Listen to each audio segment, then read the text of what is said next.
जागते रहो, जागते रहो।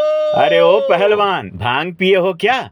हम यहाँ सीमेंट और गिट्टी ढो रहे हैं और तुम्हें लगता है भरी दोपहरिया में सो रहे हैं? पिछले चुनाव में सोए थे ना, भूल गए? घोटालेबाज भूपेश ने क्या हाल है कर डाला। तुम्हारे फायदे की हर चीज पर लगा दिया है ताला। सही कह रहे हो दद्दा, कांग्रेस की सत्ता में आते ही गली गली में दारू के ठेके खुल गए।